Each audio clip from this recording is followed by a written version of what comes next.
Well, folks, here again for the weekly forecast. During this last week, we had several waves of energy moving in northwest flow through our region. Of course, the first one was we were talking last weekend was that we would probably see some snow on Saturday. Well, we didn't overcome the dry air, and most of the snowfall occurred to the south of us and to the southwest of us. And then we had a couple more systems move through this northwest flow that reinforced the cold air, actually intensified the system in the eastern United States, and we've seen blizzard conditions develop in the northeast. So that cold held on about 24 hours longer than expected in eastern Nebraska, but eventually it broke on Wednesday, and we've seen some warm temperatures move in for the remainder of the week. As we go through this weekend, it looks like we're going to see some continuation of those nice temperature trends before we start to turn our attention to an impending storm system that will move out of the western United States and impact the central plains during the second half of next week. So we're going to start to see some declining trends in terms of our weather as we progress through this week. And if we go to the upper air models, we'll see how this plays out. So for today, we have ridging in place, trough to our east with a system that moved through during the midweek period, kind of strengthening on the eastern seaboard. Warm conditions for our region as high pressure dominates the entire central plains.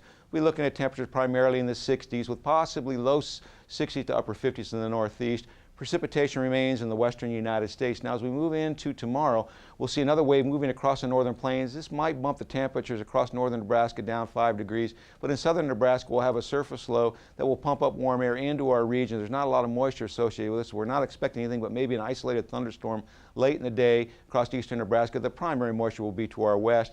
By Monday, this system makes its way to the Great Lakes, and we'll start to see ridging pattern building back up, but we'll see a high pressure over our region with all the lows to our southwest. So we're really not expecting anything in the way of moisture, and temperatures will be still in their normal range. Most of the precipitation will remain to the east of us and to the west of us. Now, as we get into Tuesday, we see this high pressure ridge building up, so we may see a little bit of a return flow.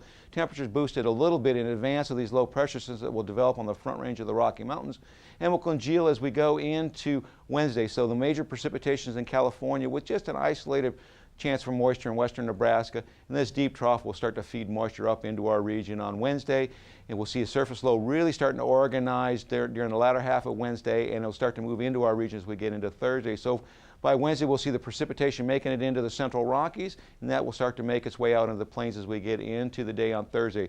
This low pressure system really cranks up. It's going to wrap this moisture up around it, surface low down in southern Texas, and we will see that moisture move up into our region. Widespread precipitation right now is anticipated across Nebraska and points to the south, and this will move out to the northeast. There might be some light snowfall on the back end of it, and we'll start to see ridging take place into our region as we go into Friday. Low pressure to our north. Basically, most of the moisture will stay to the backside of it in the Pacific Northwest as yet another system starts to come in to the western United States, as you can see here on Friday. So the 8 to 14-day forecast indicates cooler conditions compared to what we've been seeing recently, and in terms of precipitation, a broad area of precipitation with a major storm system pointing toward our direction around the 28th of the month.